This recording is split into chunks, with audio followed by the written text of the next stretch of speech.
welcome to the Great Detectives of Old Time Radio. From Boise, Idaho, this is your host, Adam Graham. If you have a comment, send it to me, box13@greatdetectives.net.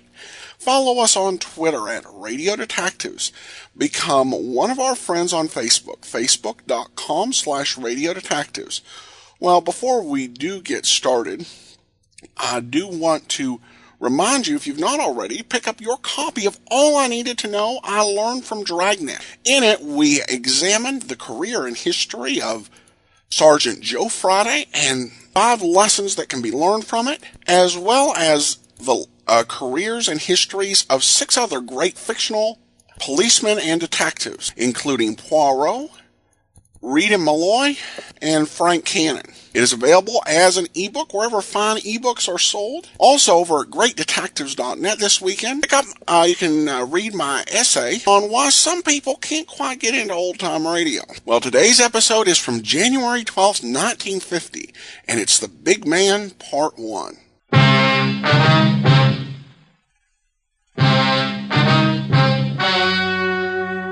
Ladies and gentlemen, the story you are about to hear is true. Only the names have been changed to protect the innocent. Dragnet.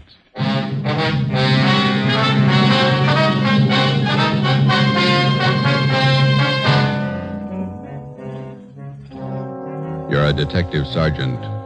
You're assigned to Narcotics Bureau. A vicious criminal has resumed operations in your city. His profession, dealer in narcotics. You know his name. You know he's guilty. Your job, prove it.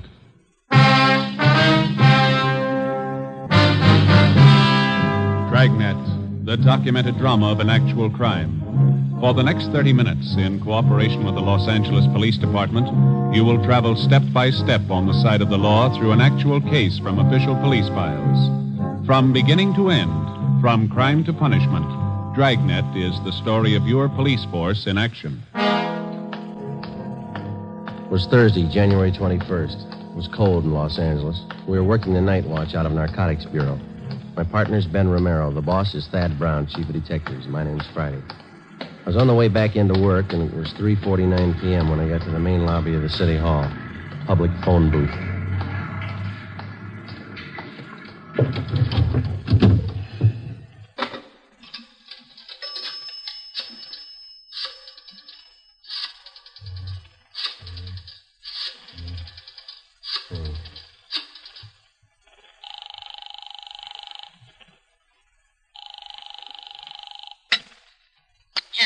Hello, Ma. This is Joe. Joseph, you said you were going to be home at 4 o'clock. Oh, I couldn't help it, Ma. They changed the schedule. I got my stuff all right. Thanks for packing it. Well, I put your socks and your clean T-shirts on the bed. Did you put them in your bag? Yeah, I got them. Got them off the clothesline right after you called. They weren't quite dry, or I would have packed them for you. I got them all right. Listen, Ma, I'll call you whenever I get the chance. Now, don't worry. How long are you going to be gone? I haven't any idea. Maybe a month. All depends. How can I get in touch with you? You can't. Call Ben. He'll get the message to me somehow. Where is it you're going, Joseph? Well, I'm not going anyplace, Ma. I'll be right here in the city, but I just won't be able to come home for a little while. It's a special job. No, like the last time? Yeah. Well, you be careful now. Watch what you order when you're eating out in those awful Yes. restaurants and get your rest. Yes, you ma'am. need plenty of rest. Yeah, okay, Ma. I'll be all right. I was shopping today. I bought a nice loin roast for dinner tomorrow night. Now, you won't be here. Well, why don't you invite the neighbors over? The Newtons? That'd be good company for you. Well, maybe I'll ask your Aunt Elizabeth over. Yeah. Now, don't worry. If you want to get in touch with me, you deliver the message to Ben, okay? Yes. All right. What kind of work you be doing? It's going to be dangerous? Oh, it's just another job, Ma. It'll work out. I'll call you when I can. All right, Joseph. And be careful now. Take care of yourself. Yeah, you too. Goodbye, Ma. Joseph. Bye.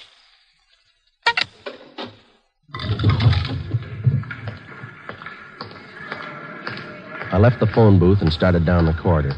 I went up a short flight of stairs and turned left. The afternoon crowd in the city hall seemed heavier than usual. I walked past the elevators and turned right down another corridor. It was 3:58 p.m. when I got to room 24, Narcotics Bureau. Captain White? Hi, Joe. You want to take these? Yeah, sure. It's my badge. Okay. There's all my identification and my gun. Right. I'll take care of them for you. These clothes look all right? Just a minute.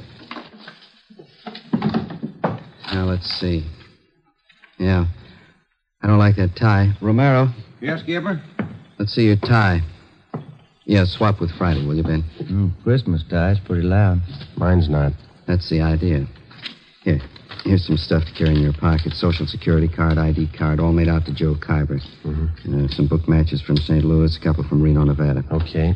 You pick up another gun? I loaned him my .25 automatic. It's small. It's easy to carry. Suit yourself.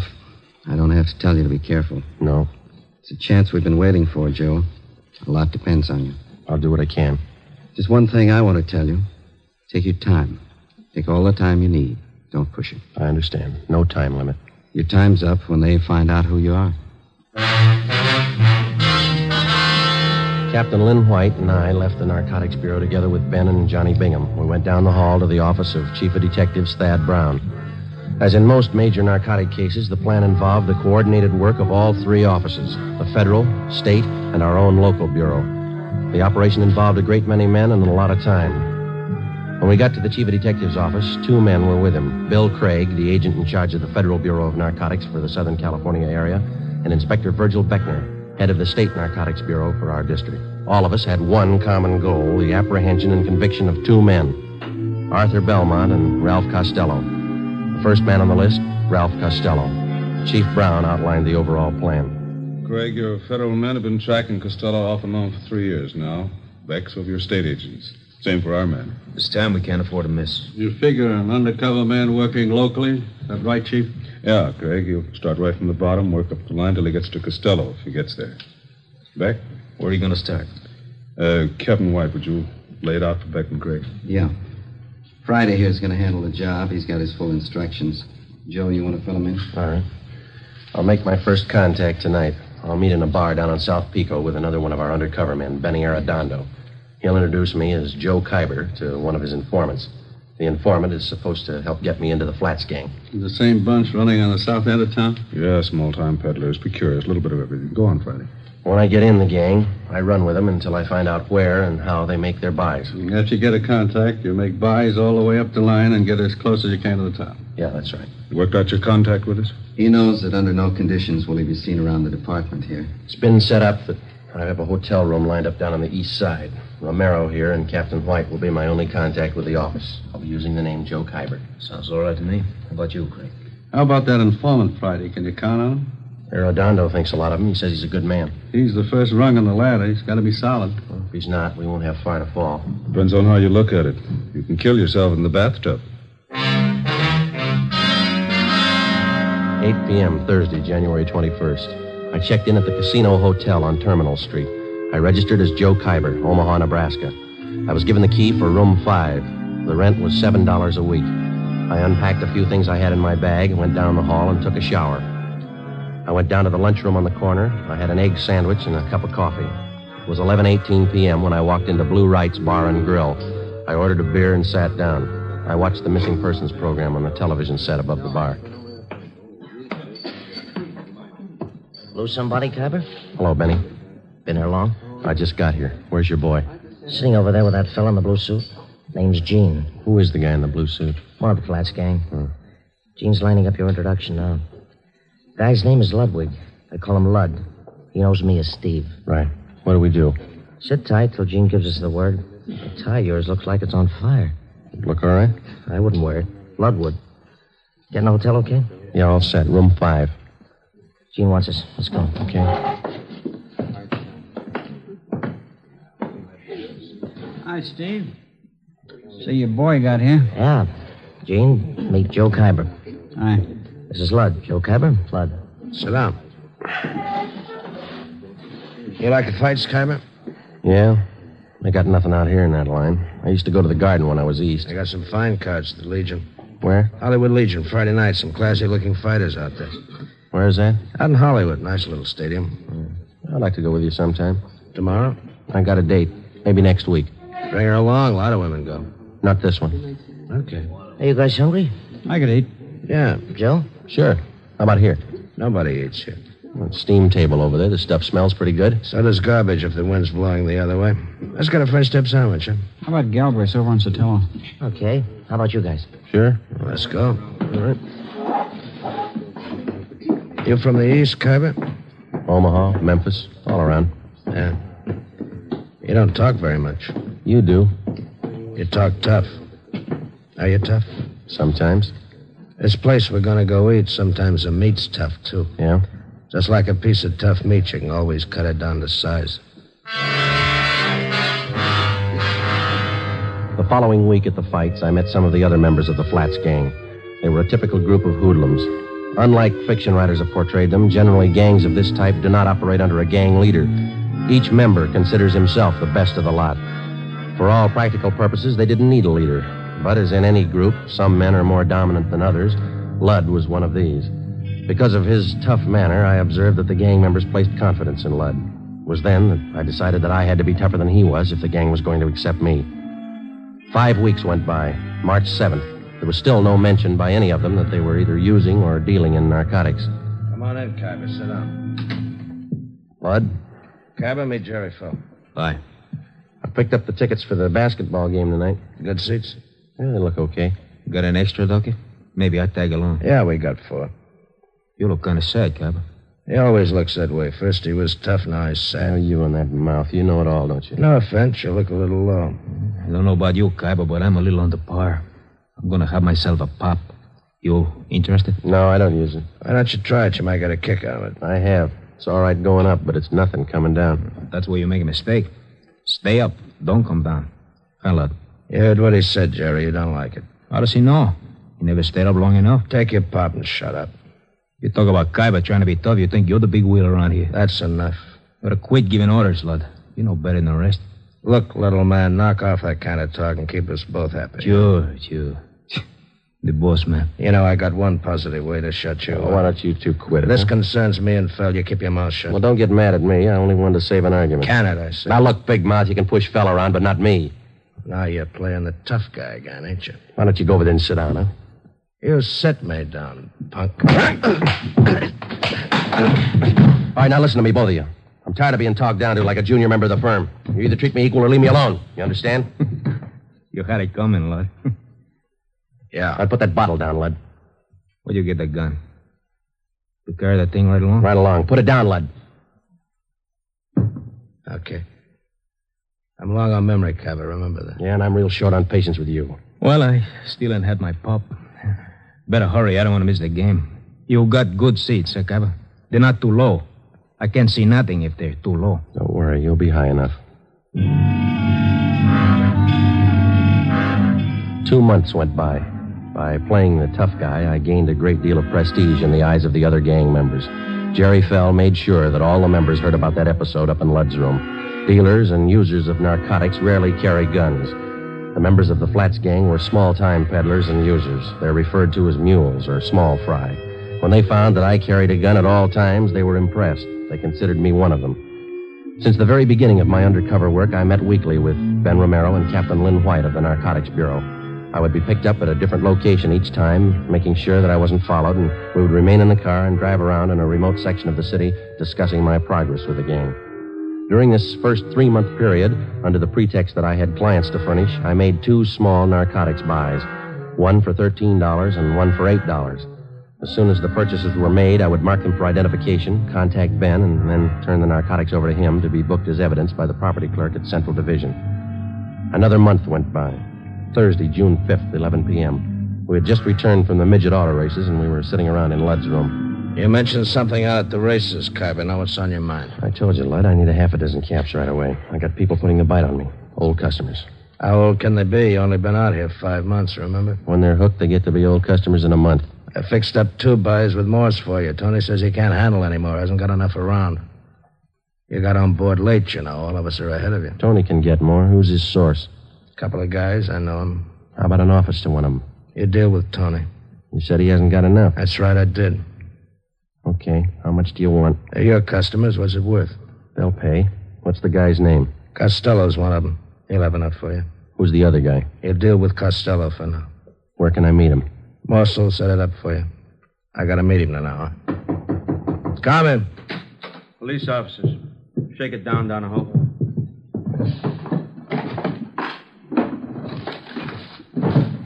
What's the trouble? Checking for a robbery suspect. Find anything, George? Room's clean. We don't know anything about a heist. You'll have to come downtown and answer a few questions. What's the matter with you, fella? You look like we spoiled your party. Yeah, you spoiled it.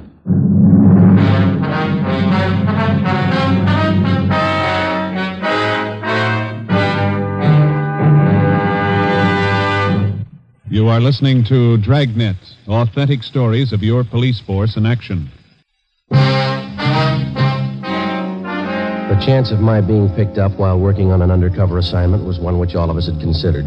Since only a handful of men out of some 5,000 working police officers in the department knew anything about our narcotics investigation, we knew that such an occurrence was not impossible. It's one of the chances we had to take. In this instance, we lost, and the critical meeting with one of the men we were after was forestalled. How long our detention at police headquarters would delay my meeting with Ralph Costello was anybody's guess. Could mean weeks or maybe months. I was booked on suspicion of 211 PC robbery. So was Ludd. The next afternoon, I was taken from cell block 10D2 to the interrogation room. Come on in and sit down, Khyber. How are you, Friday? It was a tight squeeze. The booking number's been canceled, Joe. Print's been stopped. Those two men from robbery who pulled me in, Wynn and Donahoe, I thought I was in trouble for a minute. They had no idea you were in that room. Once they got up there, they had to follow through. Well, they played it right. They remembered their etiquette. If either one of them had said hello before you did, you might have been in big trouble. Well, I'm in big trouble anyway. I had a meet all set with Costello. Almost set, anyway. It's just a case of bad timing in that pickup, huh? Well, if they'd have got there 2 hours later, it might have been different. Well, how do you stand now? How close are you to Costello? I need some more money. I got to pay off Ludd. And he'll take you to Costello if you pay the right price? Yeah. Ludd's working through Morse. You know about him. Remember, Friday, if there's any questions when you get back to that gang, you were booked for CCW. You're out on bail. Yeah. I got you another gun, Joe. 32 automatic, okay? Yeah, thanks. I couldn't go back with the same one. What about the federal and state men? How are they doing? Pretty good. Federal men picked up Costello in Fresno. He was connected with the sale of 6 cans of H. Mm-hmm. That much heroin up there. No wonder Ludd can afford to hold me up. He knows there's a shortage down here. Case isn't too strong against him. When it looked definite that we had him, they were going to call you off. He's out on bail. Costello's back down here now. Yeah. Seems like we get our hands on the guy, but we can't hold him. Narcotics in their possession or under their control. That's what the book says. That's the way we got to get him. We'll get him that way. It's up to you now, Friday. Stay with it and keep your chin covered. And if you need anything, Joe, call. Your mother's been over at the house for dinner a few times. She's okay. Thanks. Tell her I'm all right, will you? Sure. She worries a lot about you, Joe. Anything happened to you, it'd just about kill her. That makes 2 of us. I'll see you. Before I left the city hall, Captain White drew out some more money from the Secret Service Fund. This fund is for the sole purpose of undercover work. This latest amount was for the narcotics buy that I hoped to make with Ralph Costello. An hour before I left, Ludd was released on a writ that he had arranged for. Saturday, June 7th, 9 a.m. I checked back into my room at the Casino Hotel. During the 3 weeks that followed, I kept asking Ludd to arrange a meeting for me with Tony Morse, the next man on the ladder, on the way up to Costello. Ludd kept stalling me. Another week went by. Captain Lynn White, Ben, and I held our regular weekly meetings. On July 6th, Ludd told me that a meeting with Morse had finally been arranged for 8 p.m. that night. I called Ben and told him I'd meet him and the captain immediately after I talked with Morse. At 8 p.m., following the instructions Ludd had given me, I was in the downstairs waiting room at the subway terminal at 5th and Hill. I was told to wait by the apple vending machine.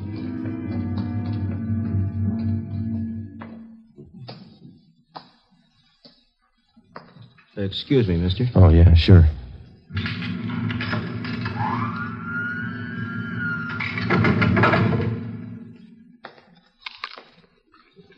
Khyber? Yeah. You Morse? That's right. Want an apple? No, thanks. Well, sit down. All right. Now, what'd you have in mind? I got a couple of $100 to spend. Can you handle it? Who sent you? You know who sent me. Sure I do. I just want to hear you say it. Ludd. We can handle it. What'd you have in mind? I said $200 worth. That's 40 caps. We got it. None of that Mexican junk. I want European stuff. You bought before. You'll take what we got. That last buy I made through Ludd, the junk was cut to nothing. I can only use so much milk or sugar, you know. By the time it got to you, it was probably cut pretty thin. So was the price you paid for it. I'm not looking for bargains. I push to good people. I want good stuff. You'll do better this time. You're not dealing with Ludd. Sure, we cut it. No more than anybody else. Not as much as Lud. When can I get it? You got some sick people? Couple. Have it for you in an hour. Where's the meat? Got a watch? Yeah. What time you got? 12 minutes after 8. Add a minute. Make it 13 after. Okay. An hour from now. 9:13. Meet Lud at Macy and Brooklyn on the corner. He'll tell you what to do. Will Lud have it? Meet Lud at 9:13. See you later, Kyber. Oh, wait a minute. How do I know you're leveling? How do we know you are? I went out the front of the subway terminal building. I took a cab down to 7th and Main. I got off and walked into Pop Sherman's bar. I called the office and set up a meeting with Ben and the captain. I ordered a beer, paid for it, left my change in the bar, asked the bartender to watch it, told him I'd be right back. I went out the back way, crossed the alley, and got down to Los Angeles Street. I walked up to 9th and picked up a cab to take me to Fulton and Covina Avenue. I got out and walked 2 blocks. It was 8:41. Joe? Hi. You meet Morse? Yeah. Sure nobody tailed you? I took all the precautions. What's the setup? Well, I'm not sure, and I don't have much time. I'm going to make the buy tonight. When? 9:13. You don't have much time. Kind of rushing it, aren't they? I figured I'd better play along. Who's the meet with? Morse told me to meet Lud at Macy in Brooklyn. Said that he'd carry it from there. Costello in on it? I don't know. You got it all. All right. We'll start picking up the Flats gang. Everyone but Lud. What do you think? Well, the way I got it figured, Morse is Costello's runner. He checked me out, and as far as I could tell, he thinks I'm okay. Yeah. I got a hunch Lud's going to take me to either Morse again or Costello or possibly both. I don't know where the actual meet's going to be. That means a tail job. We'll have to pick you up at Macy in Brooklyn and stick with you until after Lud leaves, if he does, and follow through with you. Figure it wide, Skipper. Don't worry, I know we're close. What time you got, Romero? 10 minutes to 9. Turn down the next block. Right. Pull up here, Ben. Here you go, Friday. Keep your chin covered. Yep. Hey, Hello, Phil. friends of yours in the car? Why? I know them. They ain't friends of mine. I didn't say I knew him. I don't know the guy driving, but the other guy, I seen him lots. Just about 4 weeks ago, we all seen him, huh? That fuzz, white, narcotics man. Oh, yeah. Well, they've been riding me since they picked me up with a gun. Won't do, cop. Narcotics man ain't got nothing on you. That was robbery, remember? They got a make on me from Nebraska. They've been on me ever since I got here. That figures. You're one of them. All right, look, Jerry. I'll argue with you later. I'm in a hurry. I got to meet Lud. I tag along. I want to see Lud, too. You going to spill to Lud about what you think? Maybe. I figure I owe it to him. I known him a lot longer than you. I know he ain't no cop. And you're sure that I am? I know you are. Let's see what Lud thinks. Yeah. All right, come on. On your feet. Get out. I looked at my watch. It was 2 minutes to 9. In 15 minutes, I had to meet Lud. I had to hit Jerry Fell. I couldn't take the chance of him getting to Lud before I did. I couldn't leave him. I couldn't take him with me. I pulled him to his feet and half dragged and half carried him 2 blocks before I spotted a patrolman. Hey, officer! Officer, over here! Yeah, what's the trouble? I'm Friday, Central Narcotics. Yeah. Take this man and get him downtown. Contact Chief Brown. He'll identify me. Serial number 2288. Friday, Narcotics. The suspect's name here is Jerry Fell. You got it? Yeah, you got some kind of identification? No, I haven't. Not a thing. This is special duty. I'm sorry, I don't know you. I have to hold you till I call in. All right, but hurry, huh? Call box right here.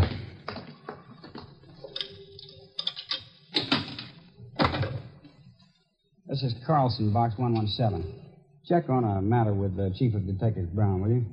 Yeah, that's right. Have a man here who identifies himself as Friday. What's your first name? Joe Friday. Tell him to hurry. Yeah. Joe Friday, Central Narcotics, serial number 2288. Says he's in a hurry, holding a suspect, Jerry Fell. I'll hold on. Yeah, my watch says 5 after 9. What time you got? I got 6 minutes after. It might be a little fast. Any cab stands around here? 4 blocks up the street. Which way? That way. Yeah. Okay, I will. Thank you. Okay, Sergeant. Sorry to hold you up. Need any help? No, you just hang on to this guy. Don't let him go. I started to run. Macy in Brooklyn. 6 blocks away, and I had 8 minutes to make it. A narcotics buy is one date you're not late for. Either you're there at the specified time or there's no deal. The veteran narcotics peddler knows that that's the only safe way for him to operate. A minute, one way or the other, could mean an arrest. I ran. You're out of breath, Kyber. Anything wrong? No, the cab broke down. I didn't want to be late. Yeah, you got 40 seconds. That's cutting it pretty thin, but it'll do. Come on. All right. Right here. By this lamppost? That's it, right in front of it. Don't move to the left or right. Stay put. They'll handle the rest. So long.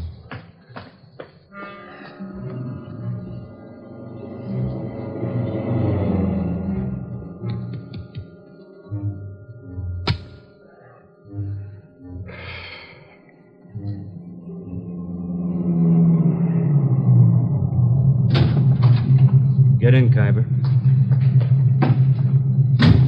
Got the money? Right here.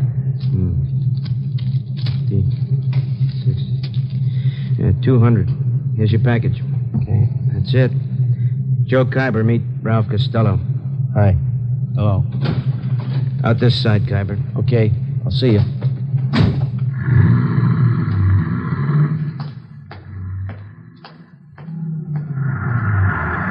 Did you make the buy Friday? Yeah, take him. Hi, Joe. Ben, thought you were with the captain. They don't need me. That intersection's blocked off up there. They're pulling them over right now. See? Yeah. They got him. Costello in the car? Yeah. And that's half of the team. Now what? We go after the big man, Arthur Belmont. Took us 7 months and 4 days to get to Costello. Lots of time. Yeah. Always seems to work out that way, doesn't it? What's that? They always run out of time before we do.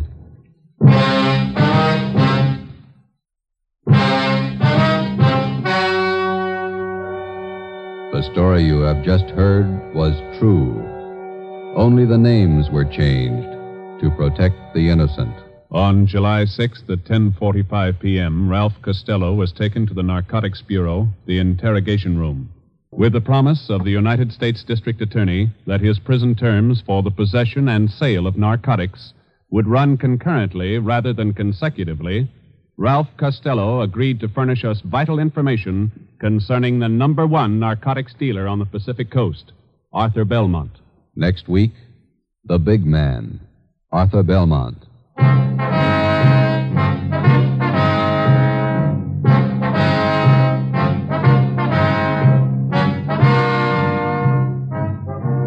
You have just heard Dragnet, a new series of authentic cases from official files.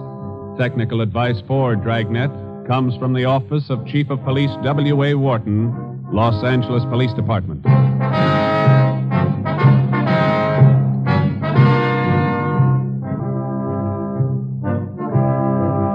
Hear Mr. and Mrs. Ronald Coleman in the Halls of Ivy, tomorrow evening on NBC.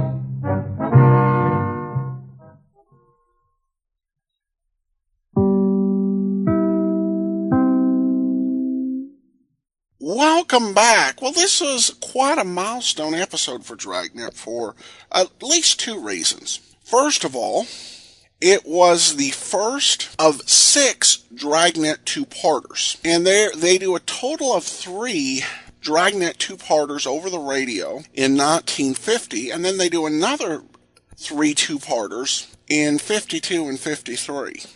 They didn't really catch on over television. In fact, they only did 1 2-parter, and the feedback that was received was pretty squarely against it, so Webb didn't do that. And when he did adapt a 2-parter, they condensed it into 1. And actually, the very last episode of Dragnet, that was the case, where they took the 2-part Big Red and made it 1 episode. I've not seen it because it's one of those lost episodes, but that would have been a difficult plot to do.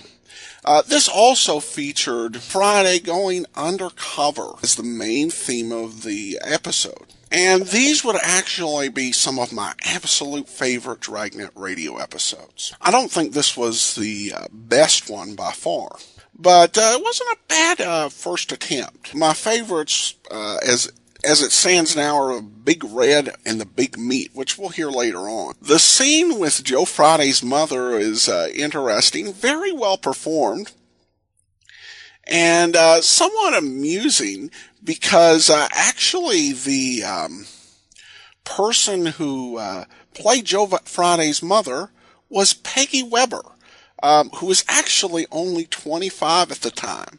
And I may have detected a slight smile as that scene was going on. And this is one of those things you can do in radio. You're 25 years old. You can play Sergeant Friday's elderly mother if you can pull it off. The loud tie thing was kind of odd. I didn't know that drug dealers in the 50s were known for their loud ties, but I live and learn. And of course, William Conrad, great in the role of Heavy here. So overall, this is a pretty good episode. I hope you enjoyed it. And we will continue on next week with part 2. In the meantime, send your comments to box13 at greatdetectives.net. Follow us on Twitter at Radio Detectives and